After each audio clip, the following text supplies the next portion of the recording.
And hello, everyone. Welcome to the Underground Rideshare podcast. This is the podcast where we like to, well, really I, Kevin, the Apptrepreneur, likes to talk to other, as we start to call them, Uber-tubers, who they're making videos about Uber. They might be driving for Uber even, and yet they haven't quite hit the 1,000 subscriber mark, and we want to help them get there and also find out a little bit more about them. As mentioned before, I am your host, Kevin, the Apptrepreneur, and today's guest is Driving with Christian. Driving with Christian is fairly new to the UberTuber game. I think his channel is less than a year old, although I could be wrong. That's why we are talking with him, to find out all these things. And he seems to give out, the typical advice videos, except, you know how I always say, I would love to know what you think. Comment below. Well, he seems to actually want that. His videos are unique in that he rarely has a definitive opinion on things and chooses to let the audience discuss the topic at hand. So we are here to find out why, among other things. So say hi, Christian. Hello, everybody. I'm Christian Evans, Driving with Christian, my YouTube channel.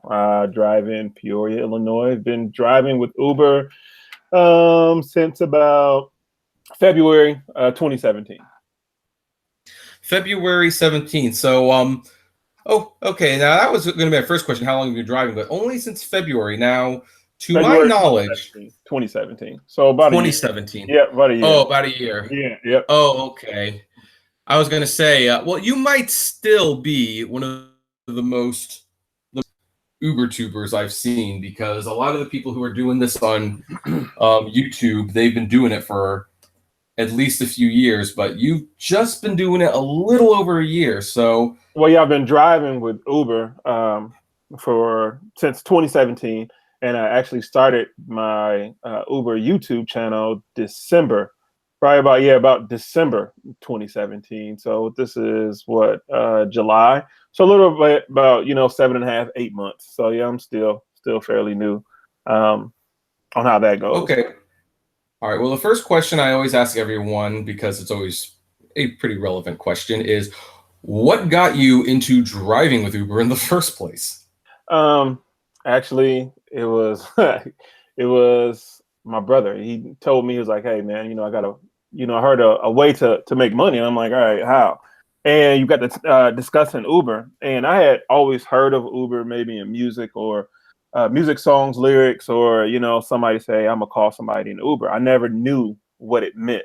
It didn't sound anything associated with rides and picking people up or anything like that. And I'm like, all right. So usually I'm the guinea pig between us two. So I'm like, all right, I'll go out first. And signed up and everything, got all that stuff cleared out, and took my first ride, probably about the second week. I know it was a little bit after Valentine's Day of February 2017. And, just been driving it ever since. And, every day is it's a new experience. You got your basis of what to do or what not to do. But yeah, that's kind of like what got me started, right there. You say you drive Uber. Are you a full-timer or a casual? Part-time. I'm not full-time, but I drive for me. I don't, I'm not driving fires for family to get, David's, prom tux, or, make sure wifey has her money for her manicure or pedicure or anything like that, or have to pay for a mortgage. So I drive from a different angle. It's extra money. It's extra cash. So I guess it falls under casual, but I have my own bills to pay that I use as far as Uber for, and if I need extra besides that benchmark of what I need for the week, then I will drive more. Some weeks I hit it, some weeks I don't, but everything is all predicated on me. And me wanting to get out there and see what time of day I can drive, and what's different. Nighttime driving is different obviously than daytime and afternoon driving. So I drive a little bit of all three shifts just to see what works for me at that time. Yeah, you fall under the increasing category of drivers where it's like, hey, I'll do Uber because I need to make so much money, and if my isn't get me to that goal, then maybe Uber can get me to that goal. That's becoming far more common than hearing people who say, yeah, I do this for, or even less and less you hear people saying, I do this for fun, because the passengers have gotten a lot more rowdy recently. And if you started shortly around Valentine's Day, you probably found out pretty quickly that you had a day of like people were super nice and everything was sunshine and roses, and another day people just hated their life and they hated you. Yeah. I got my fair mix of people. You get some people who get in and they're quiet, which is cool, which I like. Or you get some people get in and they tell you their whole life story, and it's like, whoa, I'm not your psychologist right now. You know what I mean? But some people just need somebody to talk to, and depending on where the conversation is, what is based off of the context, and I'll engage. But I've seen all aspects, as far as from picking up elderly people from doctor's appointments to taking home people who are had a little bit too much to drink, to people throwing up in my car, to all types of people, and that's the thing that kind of keeps it fun, because there's different people that you see. You're like, okay, what's this person's story? Where are they going? Why don't they have a car? Or what's going on? A lot of times it's the drunk crowd is, it really does depend on what time of day you drive, but a lot of people are, they may have car issues, or they may go in to pick up their car, or going to somebody's, house where they left their car at from the night before. So it's not the kind of typical thing where everybody always sees or always says like, well, hey, everybody who's driving, rides, who's an Uber passenger is drunk. I mean, that's so less than the real story that's, being told right now. Yeah, no, actually, the funny thing is I find in the afternoon, most of the people who are picking, they're usually having relationship problems. I'll never forget that time, like 1:15 in the afternoon. And I don't know why it was surge. I think this was back way early on when surge was just super common, because there weren't a lot of drivers. Picked up some lady at a random house, got into the car, and I said, how are you doing? And she said, I don't want to talk about it. I'm like, okay. Drove for like a minute, and then she's like, why do you men have to be such assholes? Yeah. Yeah, and I think a lot of times it's to get people, engaged in you as far as the conversation is, you ask how they're doing, and then they will answer that question, and it'll probably take them the whole ride to answer that question. It could be a 10 to 15 minute whole conversation, and sometimes you kind of expect, good or bad, like, how you doing? You're like, I'm okay, and then that's it. But it's kind of an opening to Pandora's box after you ask that initial question. Yeah. So now that we know when you started driving and the reason you started driving, now the next logical question, of course, is what inspired you to start this channel? Yeah, what inspired you to actually make rideshare videos? Because I'm assuming you were aware when you made the channel that there was actually a fairly big community of people who did these videos. So what brought you into the mix? There's a combination of a lot of things. To be transparent, it was a way to possibly make money without having to drive. That's one. Two, I had a lot of questions that going into Uber Facebook groups, they're not the most, they don't really answer questions per se, or you have to sift through so many, smart aleck comments in order to get an actual real question answered. Again, so when I'm starting my channel, let's say it was like November, December. So I'm probably about 5 or 6 months in, right?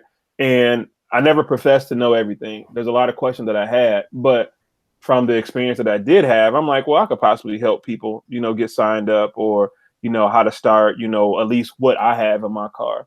Either where it's from signs to, candy or whatever the case may be. A lot of times I'm just asking questions.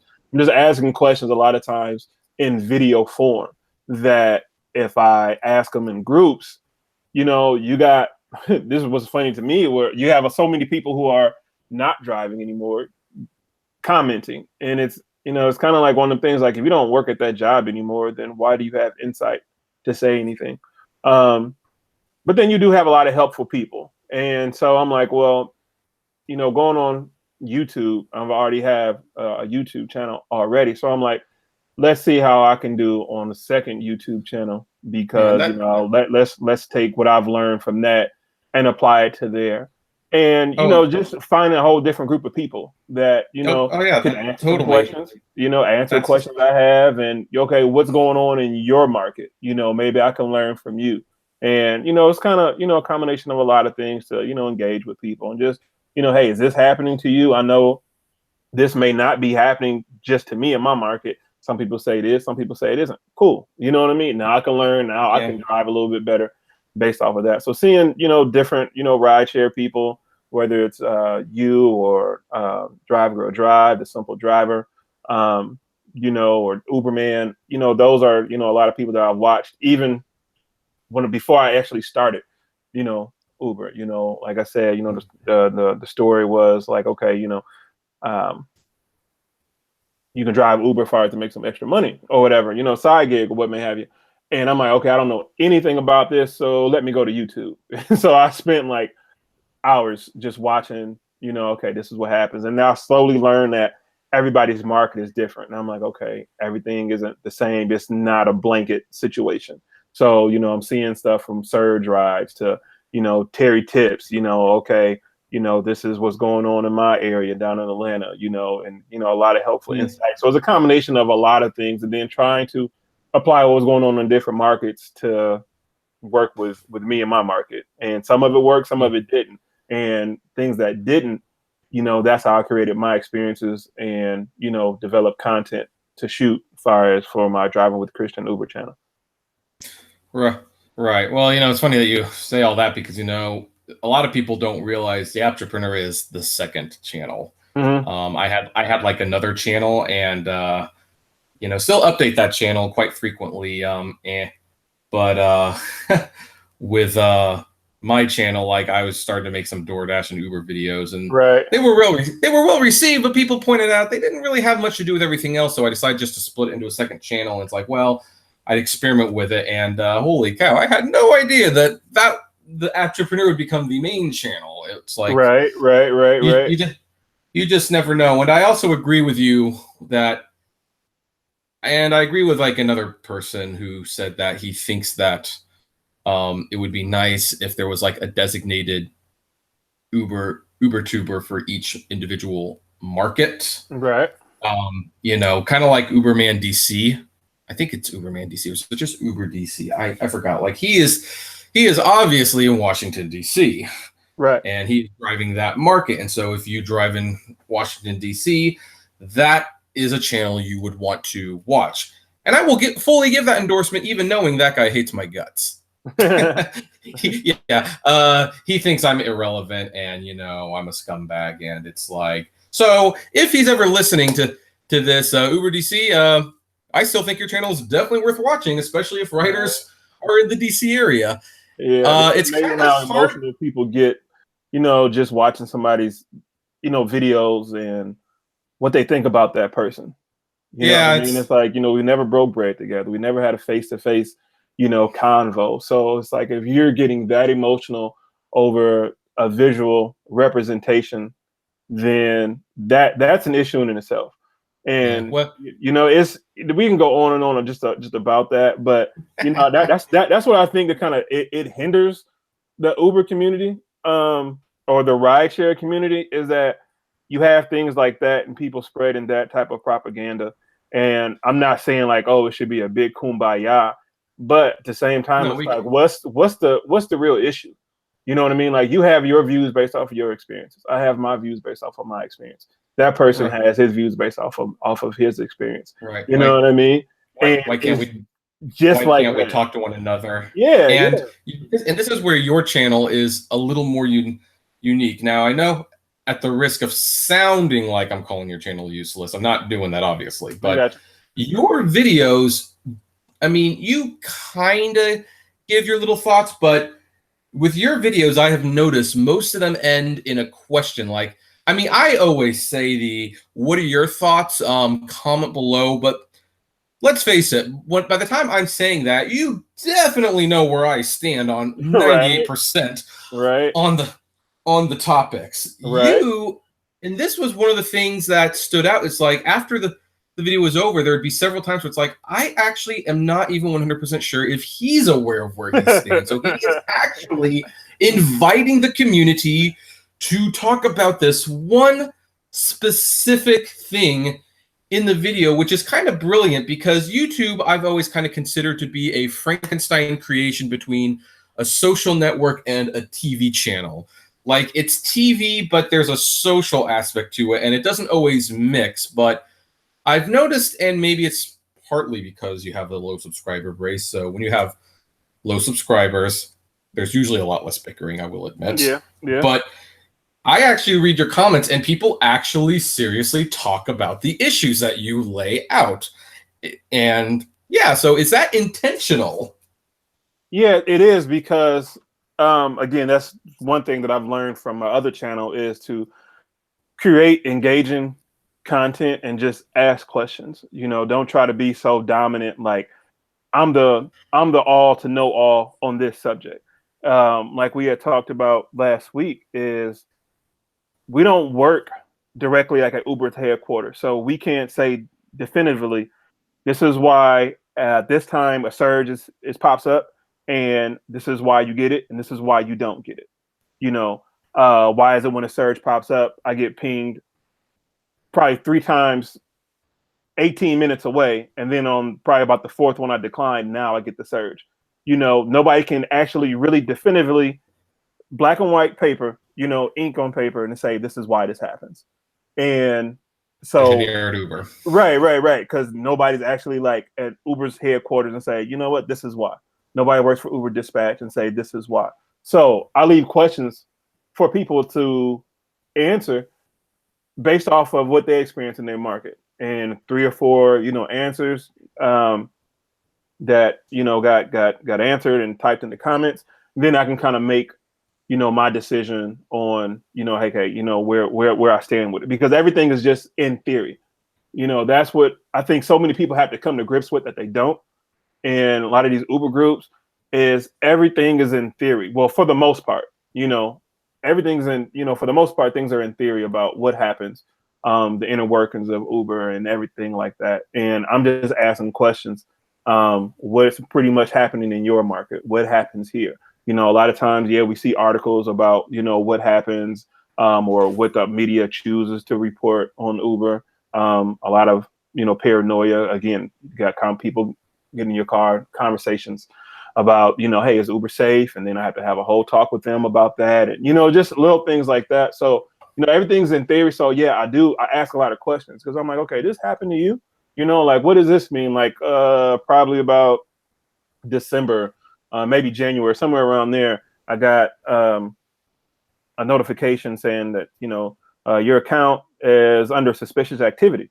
And I'm like, okay, what's going on? And, you know, they're like, well, you know, by the time I got to the root of it and I, you know, put the video up, that's when I got an answer far as from people who've experienced it. And they were like, yeah, some people in other markets, you know, they may try to cheat the system to get their bonus by, you know, having their friends request, you know, 2 or 3 rides a day. And I'm like, wow, that's crazy. And I'm saying, like, I didn't know that because I'm just, you know, I'm just driving. I'm like, hey, I'm just picking this person up. You know, they want to Uber me again. Okay, cool. But so that's why I put videos out there, because I don't know everything. So I'm asking questions. Right. Well, what happened that I know how to use my camera phone. You know what I mean? Yeah. Well, I think one of the first videos of yours that I commented on, and I mean, this was actually a good video because it was kind of just something that most of the market had figured out, but no one had actually made a definitive video where you were talking about, like, you know, is Uber stealing our referral money? Because, you know, on the app, it says, you know, make $400 or $500 by referring people, but it's worded in a way where it says you can make up to, and that's why. And I can say this from personal experience because for some reason people still sign up using my referral codes. Right. I don't get it. It's like, what on earth on my channel is making it seem like this is worth doing? But I appreciate it. I mean, if you're going to do it, that's kind of why it's there. Because obviously, if you're going to do it one way or the other, I can't stop you. So you're going to, but it's different. Sometimes it's 50, sometimes it's 200. Right.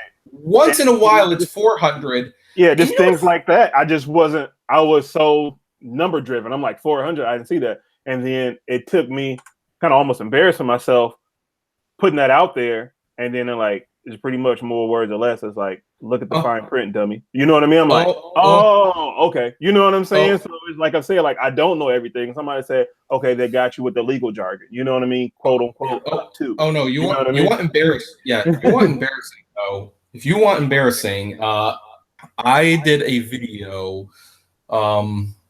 It was like when the channel was fairly new. I think I had like 600 subscribers at that point. So, and I saw a news article where Travis Kalanick apologized for using a program called Genova. He said, "You don't know what it is yet. It hasn't been revealed. But if you find out about it, just let it. Uber's really sorry about it." And I didn't realize that was a prank article. So I made a video and I analyzed it, put it up. Thankfully, it got less than 200 views before someone pointed out, graciously, I have to say. So, Kevin, you do realize this site is like The Onion, right? It's not real. Wow. And, I turned so red. And I thanked him. And I took the video down, and thankfully I wasn't getting a lot of views on it, so I don't think a lot of people realized.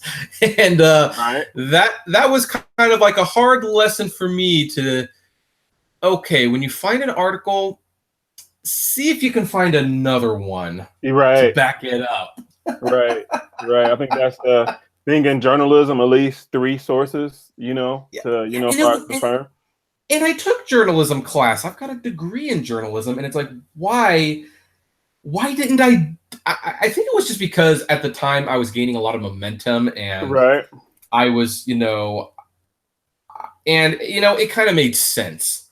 It sounds crazy. It really does. But it did make a lot of sense that they would actually apologize for something that hadn't been discovered because they had been caught in so many lies in that 1 week. Right. So there was something about it that seemed real, but it wasn't real. So that's embarrassing. That's embarrassing. And I definitely try to do my research. Of course, I flub my lines. Of course, I call something the wrong thing once in a while. Even when I was setting up this interview, I set the live stream and called it, today's guest, Drive with Christian. And then I went to the email to send your email, and it's like, Drive with Christian. It's like, so I gotta close that one and start one again. All learning, but as long as you have the attitude like, hey, I'm always learning, and as long as you are okay with like saying, hey, call me out if this is like just blatantly wrong. I mean, you have to provide some, some actual. An actual argument, because someone left a comment yesterday, and these are the comments I delete, by the way, because they're useless. It was on a DoorDash video, how DoorDash was stealing tips. Still one of my most watched videos, by the way. I think I have more DoorDash subscribers than Uber subscribers, actually. And the guy left a comment, boy, you really suck at math. And it's like, okay, and where did the math go wrong? Right. Because the ironic thing is, I don't dispute that. I do suck at math.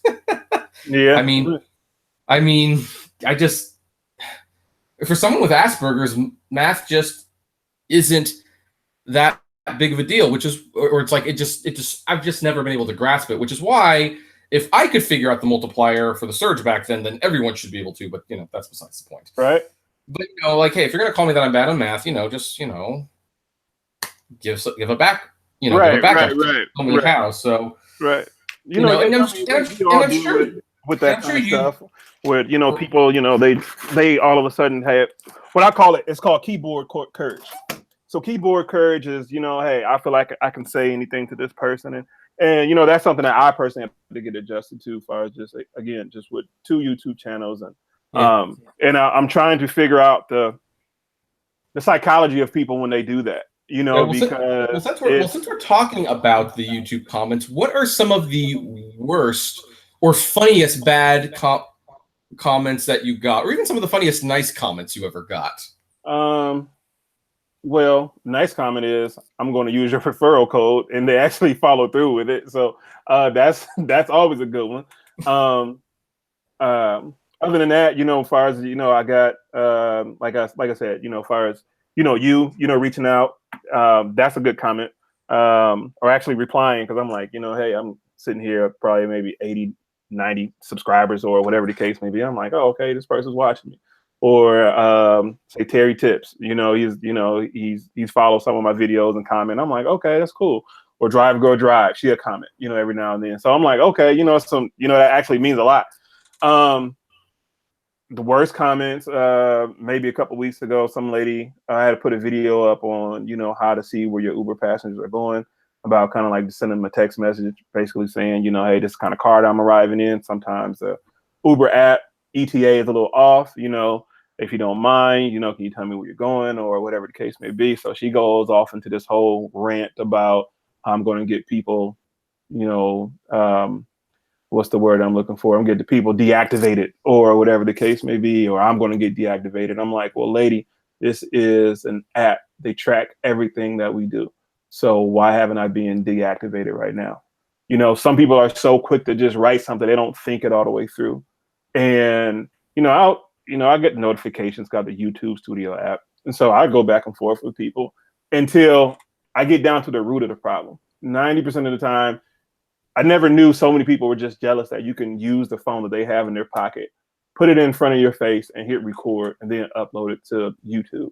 That's what it is, and that's the motive behind people. And I'm like, well, lady, am I affecting your money? Am I affecting you from turning your app on to go online? If I'm not, then why are you here? You know what I mean? And 99% of all passengers, they say, I've never had an Uber driver text me, I'm so glad that you did it, because, hey, I live in this apartment, and a lot of times I have Uber drivers come, they don't even call, and they just pull off. You know what I mean? And like, they may be in building, 17, 15, and the Uber app may lead you to the leasing office, which is 1700. You know what I mean? So you need that type of information, and just establish communication with passengers before they get in. And then they're a little bit loosened up to actually talk to you, when they get in the car. You know what I mean? And you see, that's probably where you and I differ a little bit in terms of, well, I don't drive much anymore. I mean, I always try to make that abundantly clear. But my philosophy on that, of course, is the exact opposite. And that's probably because a little bit of bitterness, having doing it so long and seeing the rates cut from so long. But yeah, if the app brings me to the leasing office, and it, and the passenger knows it brings you to the leasing office, and you don't give me a heads up, I'm going to wait out the time at the leasing office. And if you're not there, I'm leaving. I'm getting my fee.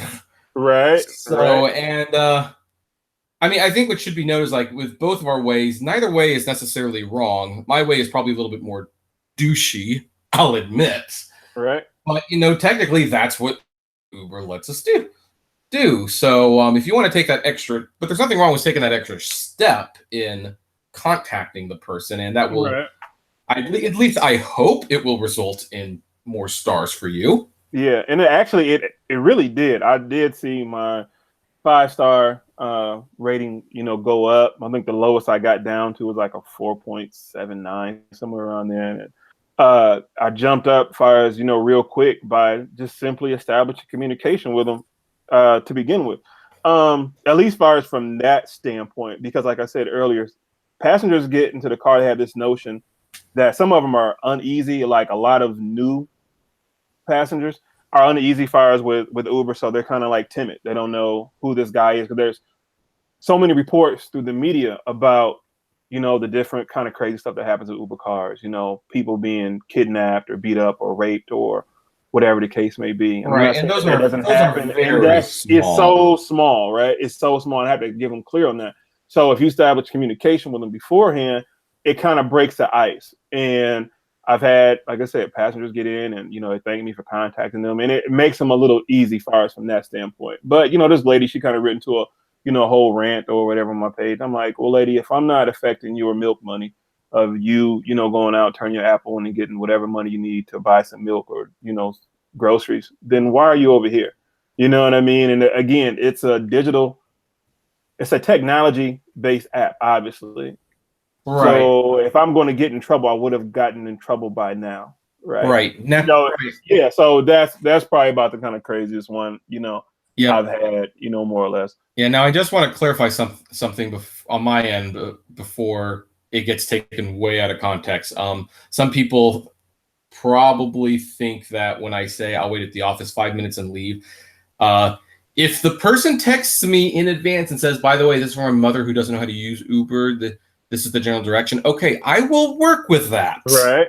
That is different. You are letting me know up front there's going to be a protocol to this. So I'm not gonna go, well, your mother has to go from her apartment and go here. Like, no, Right.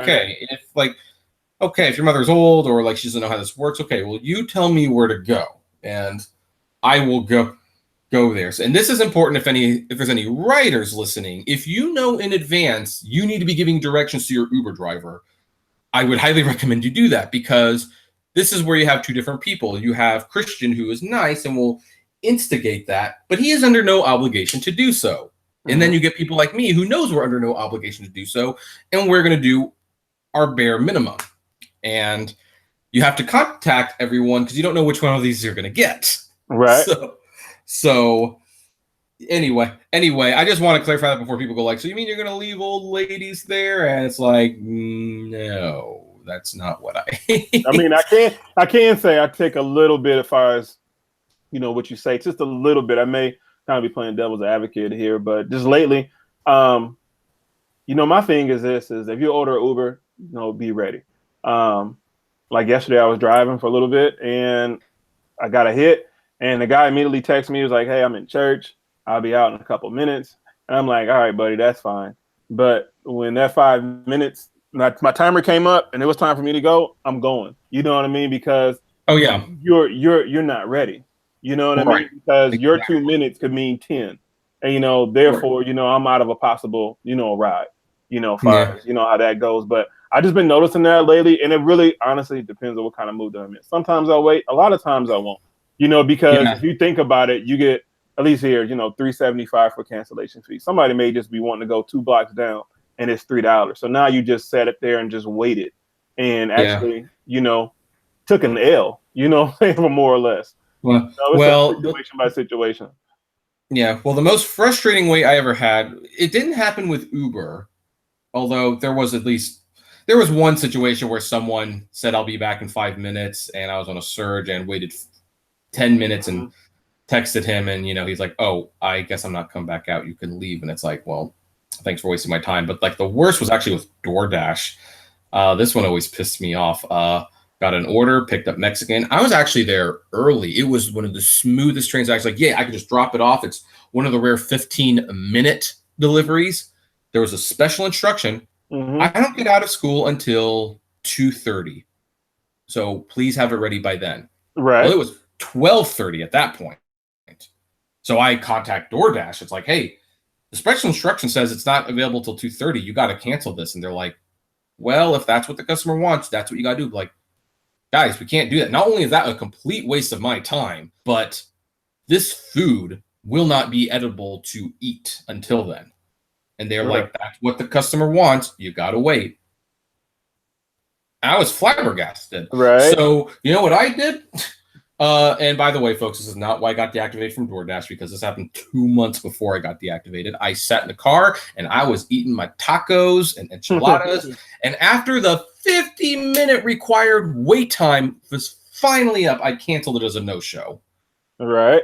But it's like, and yeah, I know that's DoorDash, and hopefully they've fixed problems like that by now. But and that was a situation where it's like, I don't know if I should be mad at the customer or not, because first of all, it's a kid, but they probably put that in thinking, yeah, they wouldn't make the food until that time. But then how dumb does customer service have to be? to like not realize that that's a problem. Right. It's like, no, they can't have you just sitting there for 2 hours. That's money I'm not making. And then you're giving them contaminated food on top of it. Right. So anyway, I guess, so now to the next question. Well, I don't know if this is a question, but we've got 20 people watching, so there's probably going to be some drama now. Yeah, I see one guy, he's actually making, or guy or woman, I don't know, is making a, sound effort to say how this is a waste to listen to, but he's or she is actually listening to it to make the comment.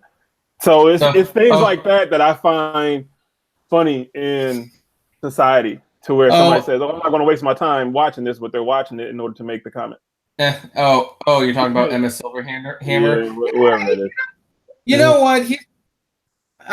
He's got a point. He asks, like, isn't it talking about Uber like beating a dead horse? And yeah, it is. That's why my channel has started to expand and talk about other topics. But seeing as how the Apptrepreneur is a technology news channel, Uber falls under that umbrella, so they're not completely going away. And I'll explain that as many times as I have to. But well, even if so, there's so many new drivers signing up, and there's so many drivers like that person who's not. Who's like quit or whatever the case may be. So it's like the cycle of life. A man dies, a baby is born. Everybody needs new information. You know what I mean? Right. So it may be a dead horse or beating a dead horse to that person, for that individual, but that individual person doesn't speak up for everybody. Right. And in fact, if you give Uber driving advice videos, maybe there's even a huge lease on life, because with the way they keep changing the algorithm and the surge, the market tips that you might give a year ago aren't necessarily worth anything today. So you gotta make that video. And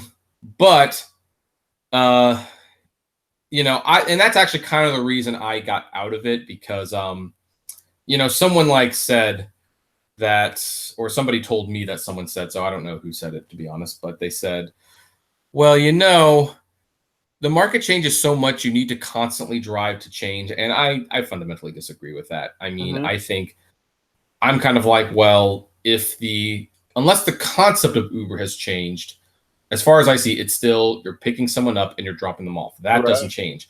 The only thing that seriously seems to change these days are the rates and how much you earn, which if you have a spreadsheet and a calculator, you can keep up to date on that.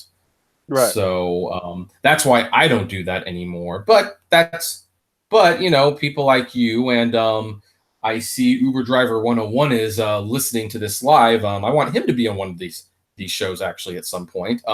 He's got a lot of I watch a lot of his. He does have a lot of good videos. Right to the point, which I like. You know what I mean? Right to the point. They're practical, and there is still a market for those videos. I'm just doing something different with my videos.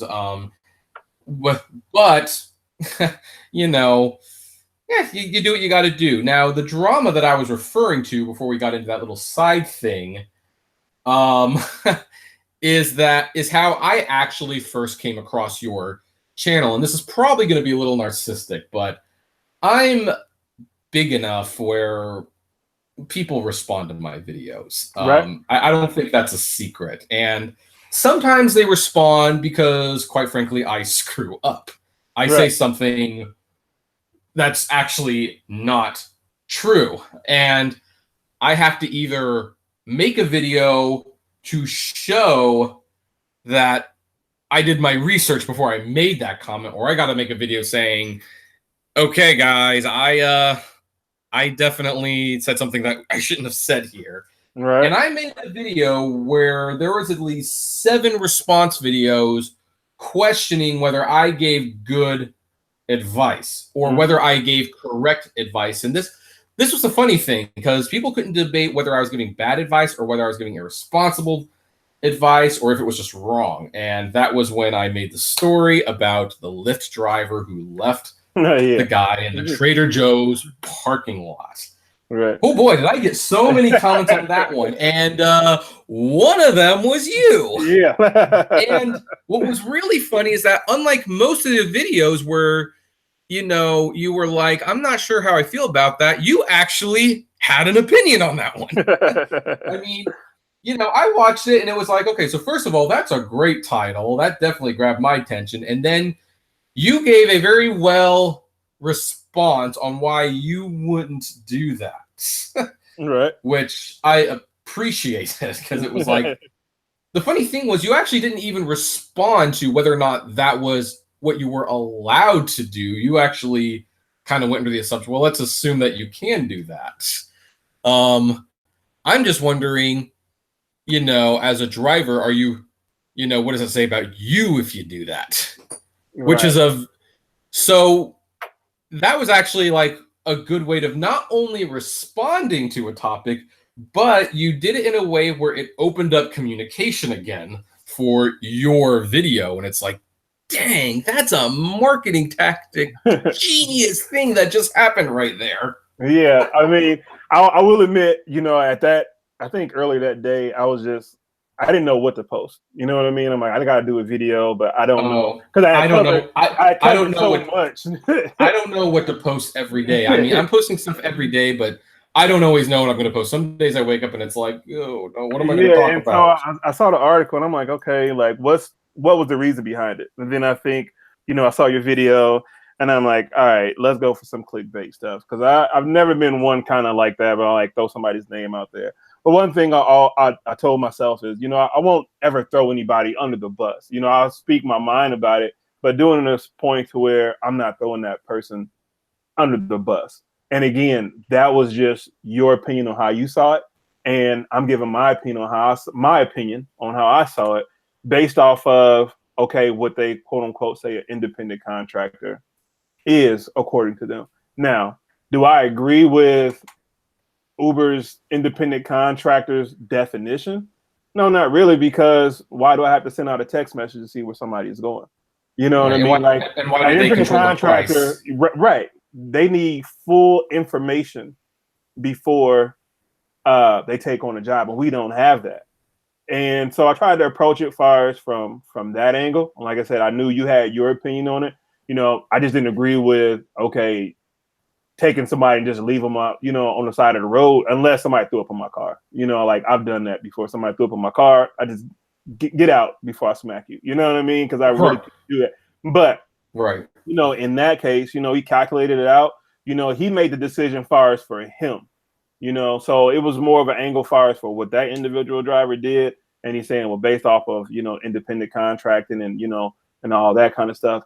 And it's such a great area for all of us. And I think that's where a lot of commotion comes in at, because it's kind of all legal jargon. And going back to the referral bonus situation I was involved in, quote unquote, up to, there's certain things that are read and certain things that you have to comprehend that are not put in, black and white, that you have to make a decision for yourself. So, it was kind of, it was open-ended, and, people had their opinions about it. And again, I just want to see what people think about it, because I'm going to do what I'm going to do in that situation. If it approaches me, and I just want to see what people think. That's the kind of person I am. I'm always trying to see what people are thinking one way or another. Right. And then but that was like a good video. And now I am curious, because I did I respond to you in the comments on that one? I believe so. All right. So I know that, like, I don't know if you have the YouTube Studio app. Do you? Yeah, I do. Yeah. So for those of you who are not aware, who are listening to this, YouTube has a few different apps. They have YouTube, which is pretty self-explanatory. That's the YouTube app. Then they have YouTube Music, which is a great underused app. You guys are not using that. It's where you can turn any video into an audio-only experience. So that's great for things like the Philip DeFranco show and H3 Productions. And listening to like dubbed anime songs if you're a nerd like me. Now the third one is YouTube Studios. Now the YouTube Studios app is, of course, it's only if you upload a fair amount of YouTube videos is this going to be something that's worth having, because you can edit your videos, you can change the descriptions, and you can read your comments in one place. But what YouTube Studios does is if there's a person who has like more than, I think, 2,000 subscribers who comments on your video. They send you a push notification to let you know that this person commented, and you get to see who commented. And I know that feeling of you wonder what they're going to say, because on my other channel, when the whole channel awesome controversy was going on, I made several videos, and one of the content creators from that website, Mars Girl, commented, and I got the push notifications. Mars Girl's comment, I remember thinking like, oh, that's cool, before going like, oh no, what did she say? Right. So I'm curious, what was your reaction when you got that notification? Like, the Apptrepreneur has commented on this video. Oh, when I thought about it, I'm like, man, at first I was like, I didn't even think he was going to see it. You know what I mean? I was like, okay, whatever. And I'm like, okay, he actually saw it. And I'm like, well, let's see what he had to say. And hopefully he didn't take it as like, I'm throwing him under the bus, you know. And that's honestly what was my first two. And I'm like, okay, I can see who he is based off of how he responds to this. And you respond in a mature manner, not even kind of just putting it out there like, oh, he's an mature. It was like, okay, he get it. You know, he gets it. He didn't take it that way, you know. And I just wanted to make sure, you know, if anything, you know, I don't come off like that. Like I see, you know, people's, you know, a lot of rideshare drivers, videos and different things like that. And everybody's, you know, they have their own way of seeing things.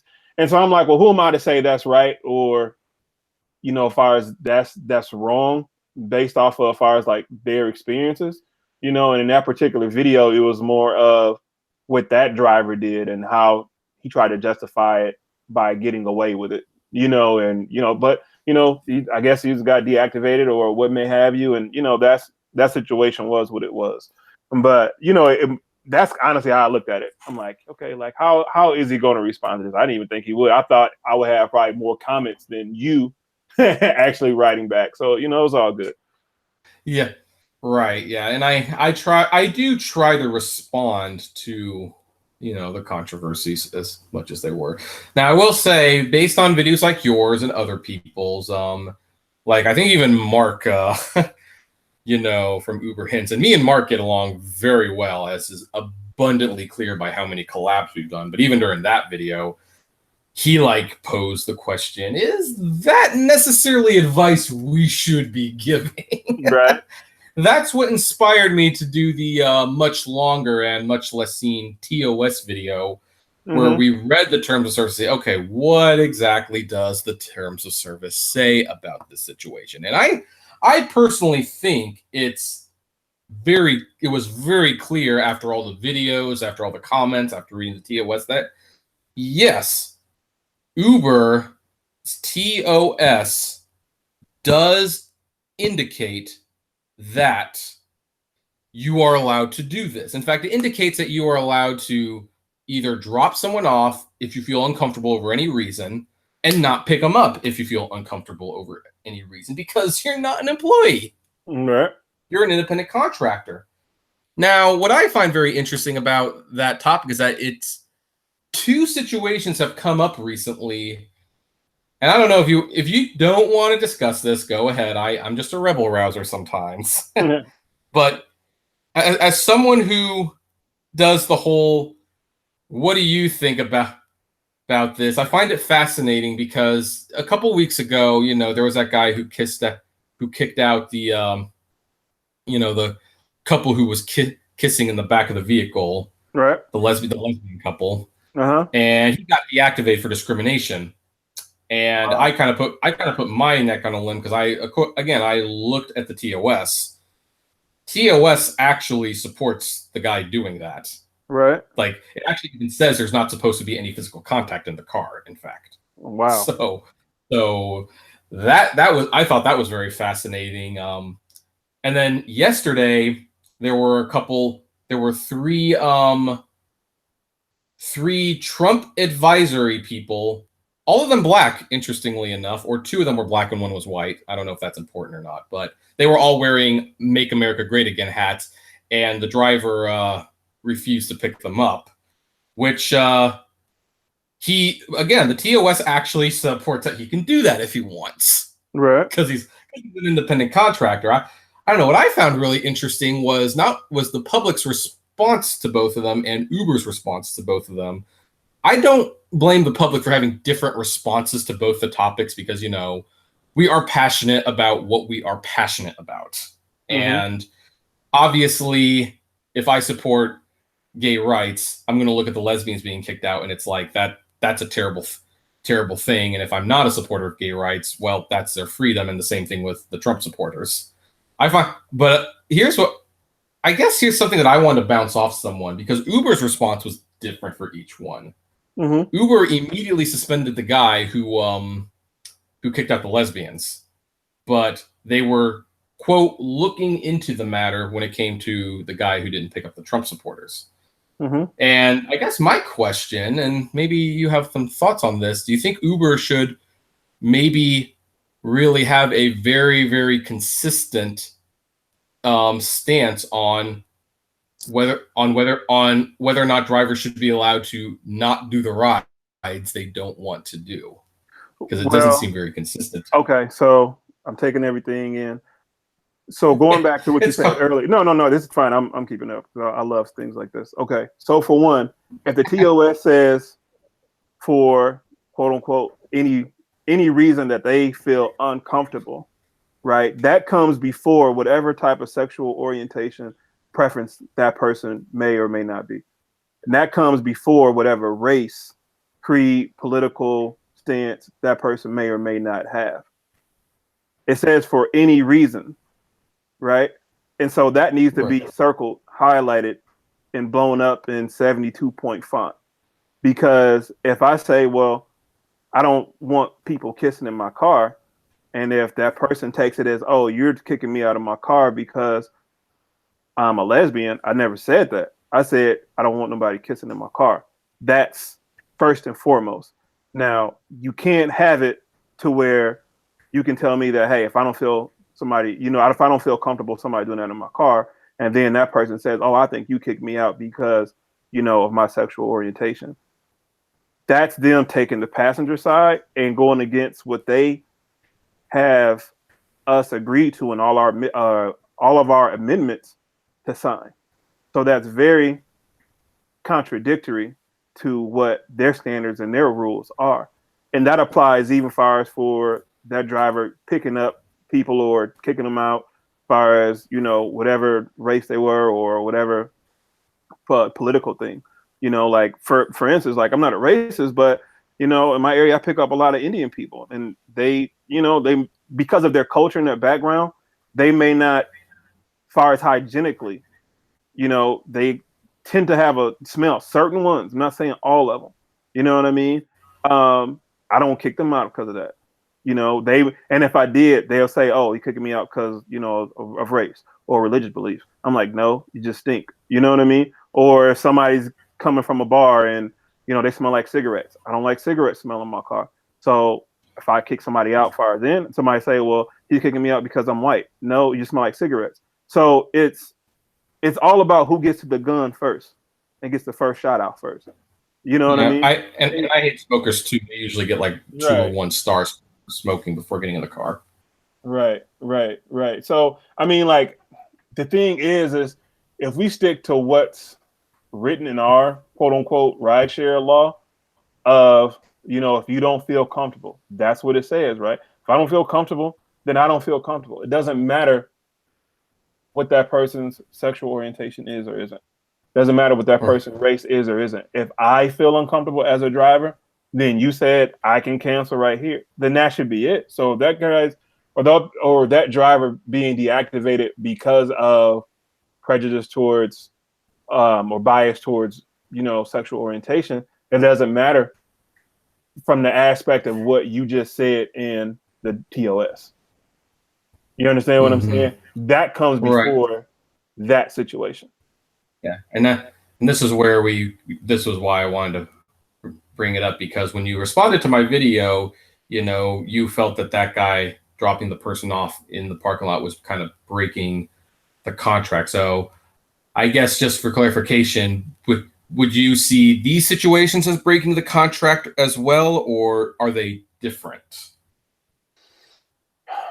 It's it's a slippery slope because of the definition of it. It's kind of like one of those things to where, hey, you can go over there and eat that pie, you know what I mean? But if you eat it, now you're gonna be sick. But it's like, you just told me to eat it. And it's like, well, I gave you the option for it. I didn't tell you everything that was in it. So it's like we're getting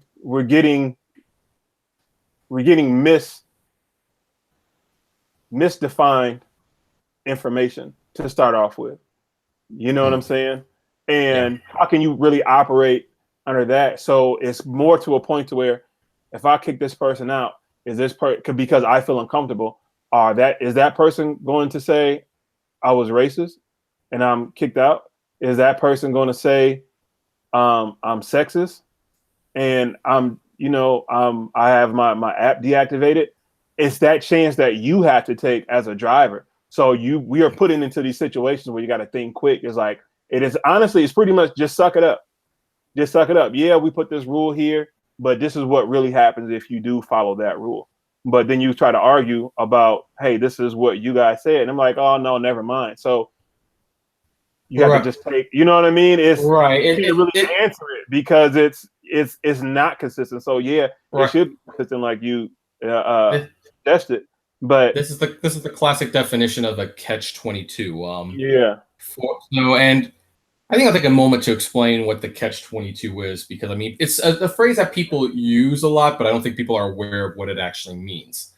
Catch-22 is based off the novel called Catch-22 by Arthur Hiller. It's a very satirical novel about the war, about a guy who does not want to be in an army, and there is a clause in the military contract that says if you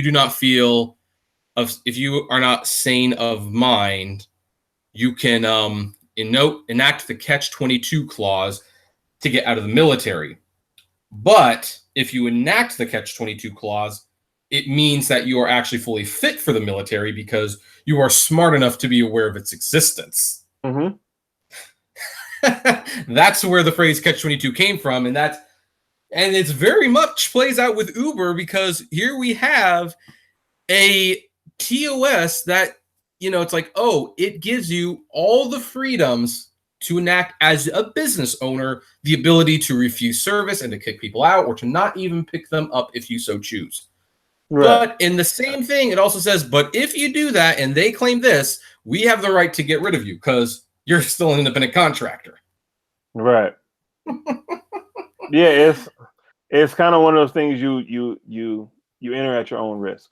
Because as far as from stories like these that are being reported, that people may have just been following the rules, and now now the rules changed based off of, a customer isn't happy, and you don't know who that person works for or whatever. It may look bad because they're trying to go public, and so they're trying to just smooth everything over, but screwing the drivers over in that process and not really caring because they say, oh, somebody else will pop up and take that person's place.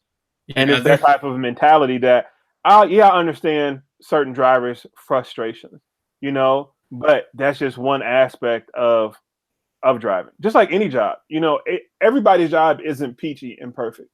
There's times you don't care for your coworkers, times you don't care for your boss, times that, hey, you know what? Some people may be, on break for 29 minutes and 59 seconds to the exact T. Sometimes people have a little bit more leeway. That 30-minute breaks is 35, 40 minutes, however they can, manipulate the system or whatever the case may be. Nobody's job is perfect. It's just the rideshare community acts like everything has to be perfect. I understand everything is not perfect, but do you need a bill paid or not? You know what I mean? That's the question. Right. If so, then you suck it up and you go forth with it. You know what I mean? Like you get online, you do whatever you have to do. Yeah, you get people in your car you may not agree with all the time. I don't agree with everybody that gets in my car, but everybody's a dollar sign to me. It's all in addition, as far as to what I'm doing.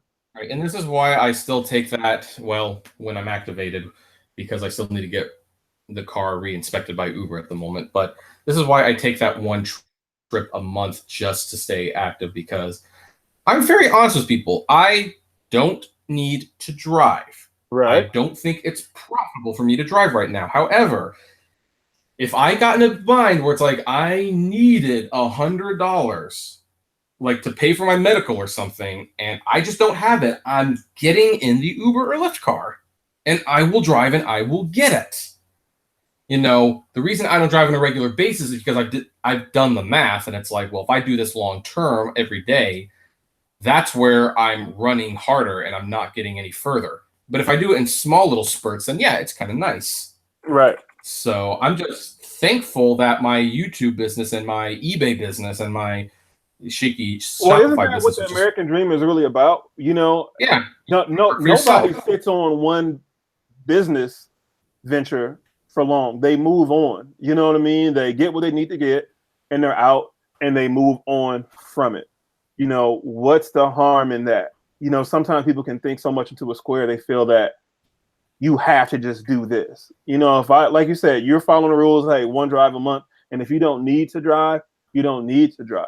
You know, Uber Fires for me was a place to get money on the side, and I was working 40 hours a week. I was working 40 hours a week, waking up, waking up 4:30 in the morning. I was a cook, right? Clocking in at 5:30 in the morning, working to 2 o'clock.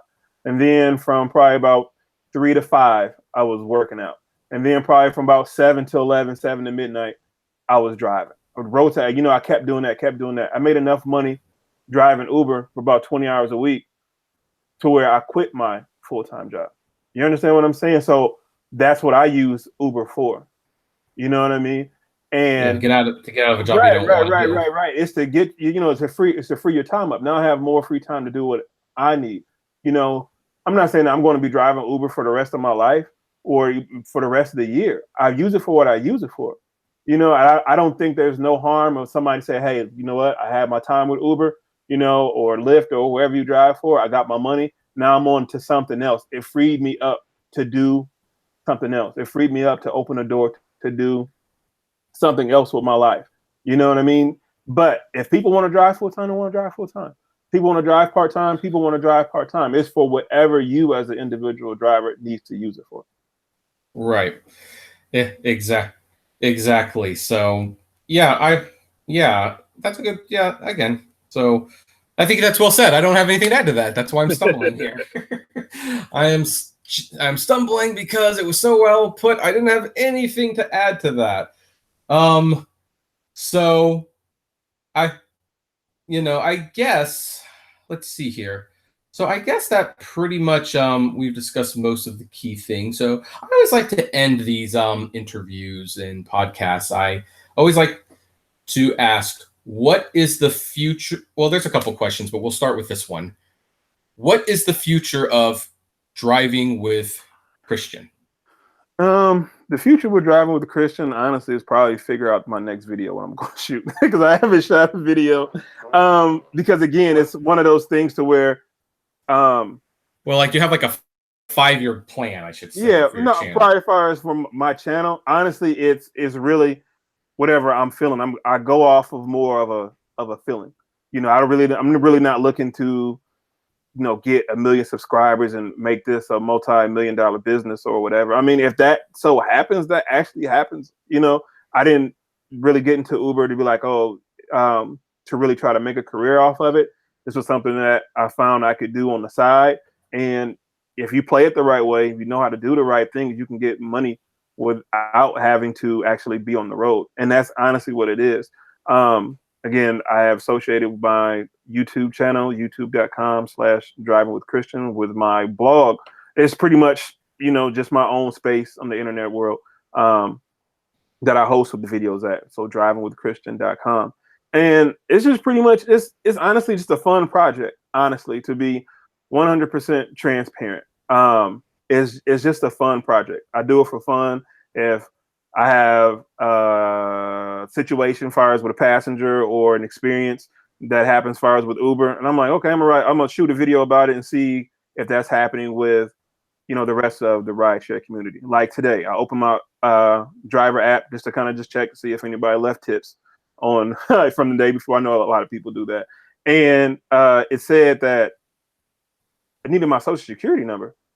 And I'm like, why on my app would they need my social security number when they already have it on file when I signed up? You know what I mean? And so I just put in a duck social security number, and just to try to see if I could just go online. And so I immediately called Uber support. I'm like, why are they asking for my social security number when you already have it on file? If you need to do a yearly background check, shouldn't you either call me or email or something, like as far as with that? And I'm saying all that because my brother, like I said, he got me driving Uber, and I started driving a month before he did. So he's an Uber driver. So somebody hacked into his account, kind of doing the same thing, probably three or 4 weeks before this. Like he didn't even drive all last week.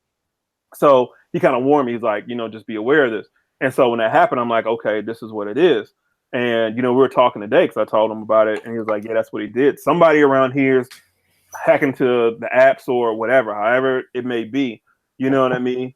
And so I may make a video on that. I may not. It's kind of just one of those things. But that's my experience for today. That's what happened as far as for today. I didn't really drive too much last week, so I don't really have anything to think about or talk about. I've talked about Surge. I think you and Uber Driver 101 has covered the new Surge pricing. That hasn't happened in my area, so I can't really talk about that. Like we're just now getting Uber Eats here. I haven't taken my first official Uber Eats ride just yet. So, other than that, there's nothing really, honestly, as far as for me to really to talk about as far as from that standpoint. I've made videos on my setup in my car, offering candy or not offering candy. Again, one of my questions that I still want people to not so much answer or whatever, think about is like, where do the surge rides go? You can sit into an area and it's surging, you don't get a hit. And that's fine. Sometimes that doesn't happen. But do the people just not want to take Ubers anymore? You know what I mean? Because by definition, isn't a surge based off of the demand for drivers, exceed the amount that's on the road or in that particular area, right? So when drivers converge or whatever the case may be, then you would think there's be, a dense population of people who want to be picked up. And so when you don't get a ride within the surge ride, sometimes you may get hit outside. I'm not even talking about getting hit outside. I'm talking about still in that zone and you're still there, then the surge disappears. So where do those riders go? You know what I mean? So all of a sudden you wanted an Uber, you know what I mean? You check your app, like, oh shoot, the price is too high. Let me wait it out, like most people do. Okay, so now you wait it out. So what happens? You call, yellow taxi now. That's going to charge you twice as much. So that, it's questions like that I want to know. Do people experience that, or do they even question it versus just taking everything somebody else is saying and it's like, oh, you're not going to get every single Uber ride? That's not what I'm saying. I'm asking you, where do these people go if this is the rules? Kind of going back to what we were saying earlier about far as if I feel uncomfortable with this person or these people in my car, I can kick them out. You know what I mean? Or what have you. So it's the same thing. If the drivers are needed in this area, then where do the actual passengers go? Even if they want to be like, okay, we wait the surge out. Now it's, 15 minutes later, let me order a ride that's at normal price. When you don't even get rides in that area that you're in after the surge dissipates, now I'm questioning, was that surge even real? And if it wasn't real, why does Uber Dispatch want me in that area if you're not going to give me rides in that area?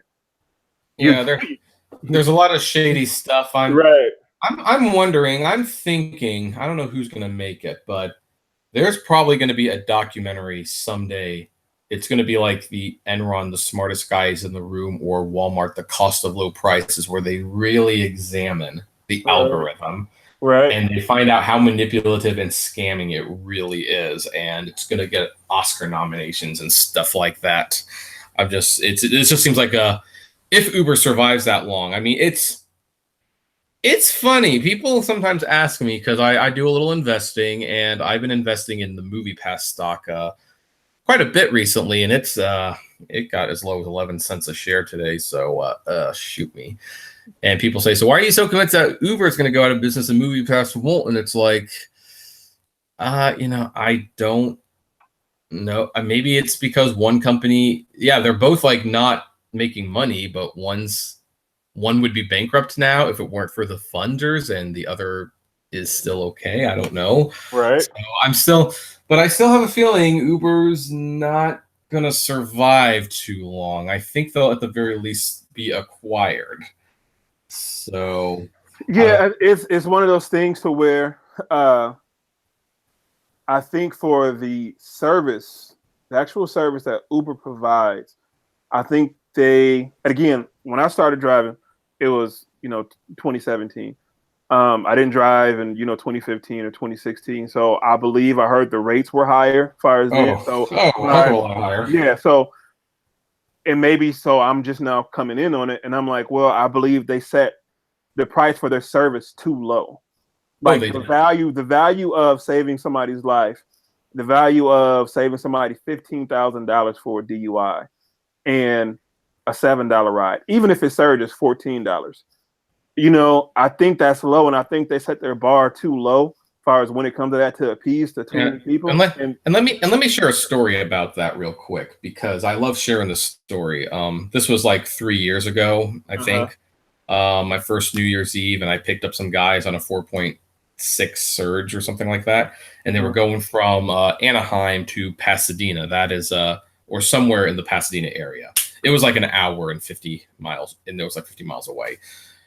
I mean, when I knew that, I said to them, hey, I'm just going to apologize in advance for how expensive this ride is going to be. And they gave a very impressive response. And this also goes to show how different the thinking is these days. One of the guys said, oh, no, we saved $1,000 for our Uber ride. We knew it would be surging, but it would be worth it to not get a DUI. Right. And that's what the mentality should be. But I've actually even noticed fairly recent, even as little as like last year or a year and a half ago, where when it was surging, yeah, this ride is going to cost you $150 now. It's not a DUI. And there are people who have gotten to the mentality because Uber got used to being so cheap that they see it surge. They see it's going to cost $150. And it's like, and because they're drunk, let's be honest, they're not thinking clearly. Right. They're like, why is the Uber that I normally spend $12 on $150? Heck, I'm going to drive home. Right. It's like, no, there should for reasons like that, there should probably be some cost to this. There should be some intrinsic cost where it's like, yeah, maybe it costs more during surge, but whenever you open it, it should cost more than nothing. Because when the ride costs $5, it's practically nothing at that point. Right. I have an inside joke with my brother. I said it's have a night on us. Every business, discounts, Monday through Thursday, Thirsty Thursdays or, dollar off, Tuesdays or whatever. But come Friday, when it's time to spend money, those restaurants and those places, they don't discount anything because they know people are going to be out. But not Uber. They still keep those rates low. And they keep finding ways to discount. Right. And it's like, it's have a night on us. Have a night on us. Even with the surge being there, it's, to me, I believe I've made a video about that, is when they open the app up, it should be a comparative price. This is a regular price, and this is what a surge price would be. Sometimes when the app is open and it says fares are high right now, it's busy out, that's the only thing that people see. They're not really comparing, oh, this ride is $5, now it's on surge, it's $6.50. It could be on a 1.5. Well, you know what I mean? Or something small. But they'll sit there and wait and slow down the service to save that dollar, but they don't know.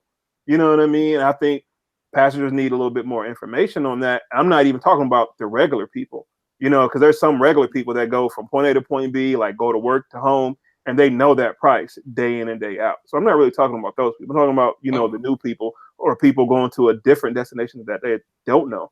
You know what I mean? I believe that all that information needs to be displayed so people can make a sound decision. Some people probably wouldn't mind paying an extra $5 or extra $6 or whatever. But the simple fact that it says, hey, prices are high, everybody's going to be discouraged from that to not take it. You know what I mean? Right. I mean, really, I kind of wonder, would it reconvince someone to not to take the Uber?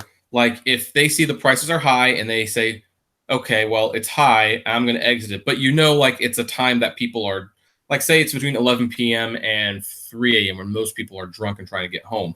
Before they exit, maybe Uber says, by the way, if you drink and drive, this is what it's going to cost you. We strongly recommend you you take this ride so that because it will be a lot cheaper.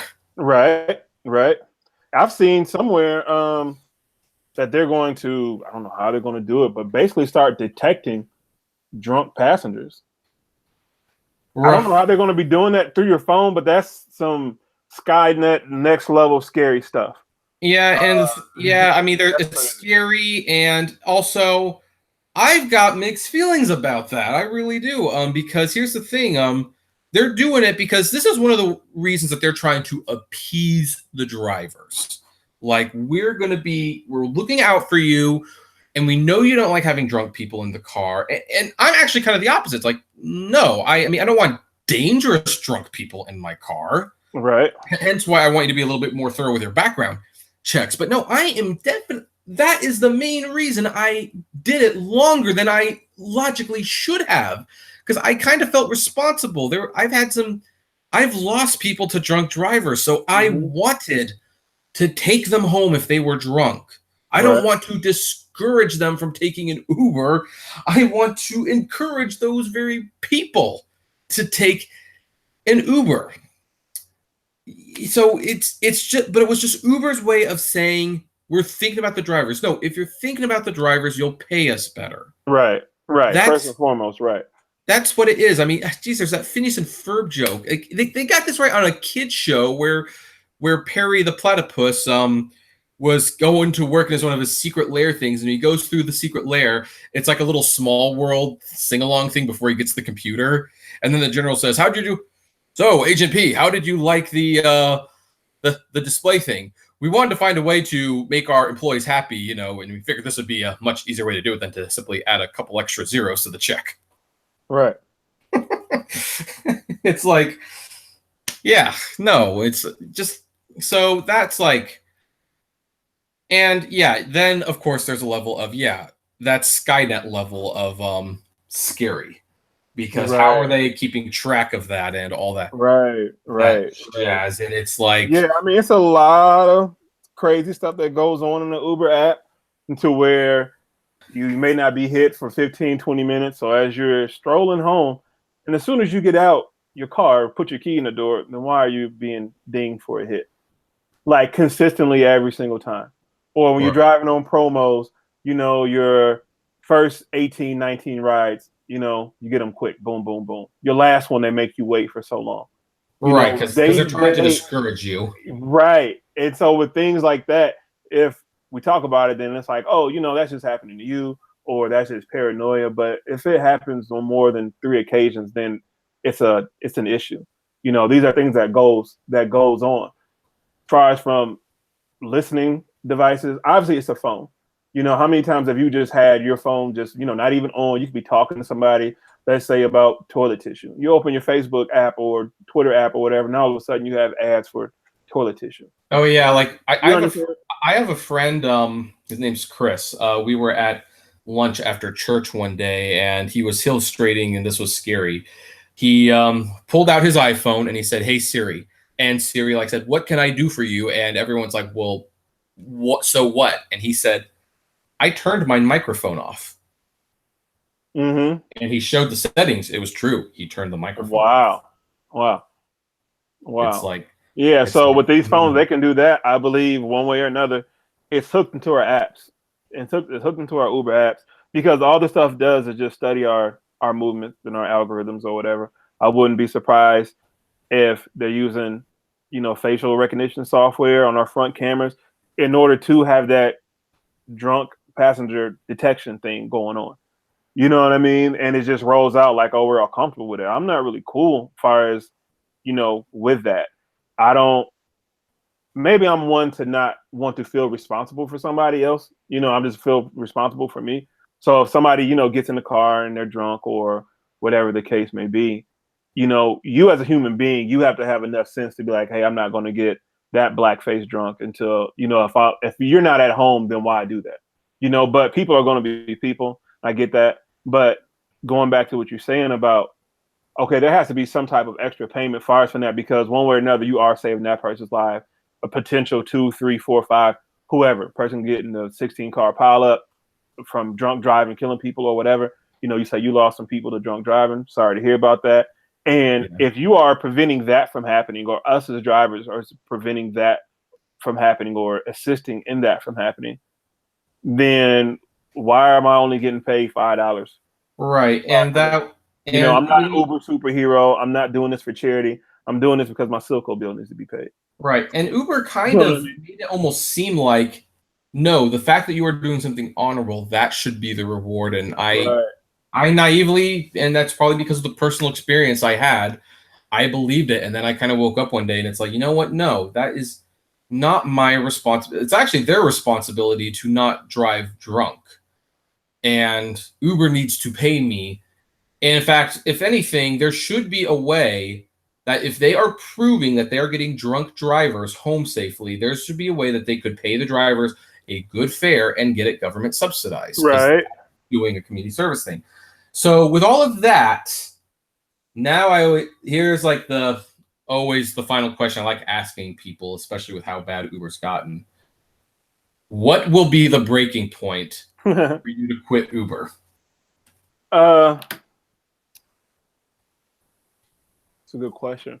What would be the breaking point as far as for me to quit Uber is honestly my other channel takes off and I start getting paid a little bit more on that, and I get too busy as far as from doing that. Now, as far as a direct thing that Uber can do is lower the rates to a point to where it's like $1 a ride. Or if it gets too crazy, I think it has something to do with the fare amounts. It would have to do with something with that. So if the rides get any cheaper here, or if it's something that I personally don't like, because I admit I'm an emotional driver. Like if I drive, like say like if I drove yesterday and I'm only getting say 3 rides in 2 hours or 3 hours, I'm like, you know what? I'm not driving Uber for the next 2 or 3 days. So kind of like you, it's like I don't need to drive like that. Like I have bills I have to pay. Don't get me wrong, but I can hustle elsewhere to make up for that money. You know what I'm saying? So if they're doing stuff like that, kind of like for me for during the week, you know, I just won't drive for a couple of days. And I'm like, okay, you guys are just, you know, you keep giving me these county to county drives for only $9. You know, I'm driving from this county to that county to drop somebody off only for pennies. You know, maybe I'll wait until the weekend. You know, as far as with the fares, maybe a little bit higher or whatever. But it would have to be something that has something to do with the fares, you know, because I've been seeing different fares being cut as far as from your videos or, you know, Uber Driver 101. You know, you guys do a pretty good job of keeping up with the articles and the news and how that thing goes. And it has a lot to do with that, you know, as far as, but if it has anything to directly from Uber, it has to be something to do with the fares, and indirectly is, you know, my health and fitness channel and everything that goes along with that. Yeah. Takes off to where it needs to be. Okay. Well, on a side note, speaking of health and fitness, for all the viewers out there, I weighed myself yesterday, and I am down to 202 pounds from 218. Oh, congratulations! Starting since May, I want to try to get to 180 before the end of the year, ideally, so I can get off the diabetes medication. Right. And I mean, from your professional opinion, I should probably be like 150 if I'm 5'6", right? 150 seems like a good goal to ultimately aim for. Probably about 160, 170. It depends on what you want to look like. Like what is your ideal physique? You know, what does you want to look like? You know, if you want to be, you know, small and, you know, skinny or whatever, or do you want to have some muscle on you or whatever? You know, everybody's body is different. You know, when I lost my weight and I was too busy looking at smaller people and not really taking to assessment of my height, like I'm like 6'2", 6'3". You know what I mean? So when I went from 400 down to 215, I was like a pencil, you know? And so I'm trying to get to where somebody else is, you know, as far as like how they look. And, you know, it just really just depends. So I would say, you know, 160 is a good weight, because you're that height. I have another brother who's about your height, but he's, you know, he's small at 160, but your 160 may look different. So it just depends on how you want to build your body up. Yeah. Well, you know, I just don't want to have type 2 diabetes anymore, right. Which, you know, and I think I'm on the right path to not having it. Oh yeah, just take care of yourself, you know, exercise, eat the right stuff. I was on high blood pressure medicine. I had sleeping with CPAP machine. I was on all that kind of stuff, man. And yeah, I'm off of it. You know, took care of my health, started researching the right things to eat, and became more active, became more informative about what I was ingesting, and just made that change. And it's a lifestyle change. I have good days, I have bad days, and you just got to find a system that works for you. You know what I mean? Just find something that works for you. Stay safe, stay healthy, and just try to challenge yourself. As far as working out or getting physical, do something every day, 20 to 30 minutes. Physical aerobic activity, and man, you'll beat that, man. You'll beat that. Yeah. Well, and one thing I've noticed, and I know I'm going to break this because I'm going to bother to mention it, but people have not called me fat or Cartman in a month. Well, that's good. So now I'm going to get a bunch of people calling me that because, of course, I bothered to say it, but yeah, but it should be motivation. Like, okay, let me get so farther away from that's not even in people's mind anymore. They'll find something else, but let them find something else. It's just another motivational tool for you to keep going. Yeah. Also, I guess I do have some slightly bad news for you on the rates thing. They dropped the rates in Sacramento. Someone over at Uber decided, well, if the drivers are willing to drive for 61 cents a mile, maybe they're willing to drive 54 cents a mile. That's just 2 cents more than the average, than what the government recommends be the maintenance. Wow. For the vehicle. Wow. So it's ironic because I'm doing this interview hoping to get you more subscribers and stuff, and yet with that information, it's like, will he be around much longer? I don't know. Yeah, I mean, it's all fun, man. It's all fun. Don't get me wrong. I look at the numbers and everything like that, but again, this was just a side project, and it's actually a reflection of my life because this is what I do. I'm a personal trainer during the daytime, and at nighttime I'm Batman. No, at nighttime I Uber drive, and those are the two things that I do. So it's just honestly more of a documentation of my life and information that I've acquired doing those two things. And just video on that. But, personal training, health and fitness, that's my first love. Uber is just a side hustle. And whatever information that I can spread that I've learned and anything that I can learn as far as from you or other subscribers or other rideshare people, then, hey, I'm all for it. What else is there to do nowadays? I mean, that's the thing. It's document your life. So this is one way or another, I'm documenting my life. Well, yeah. Well, the best advice I can give you is always be open to being humbled and being proven wrong. If you take this hard stance, like I'm right and everyone else is wrong, you're not going to be liked very much by a lot of people. So, but anyway, that's pretty much all the time. We've been going quite a while, actually. I would say. Appreciate it. So, yeah. So anyway, once again, folks, this is Driving with Christian, and this is the Underground Rideshare podcast.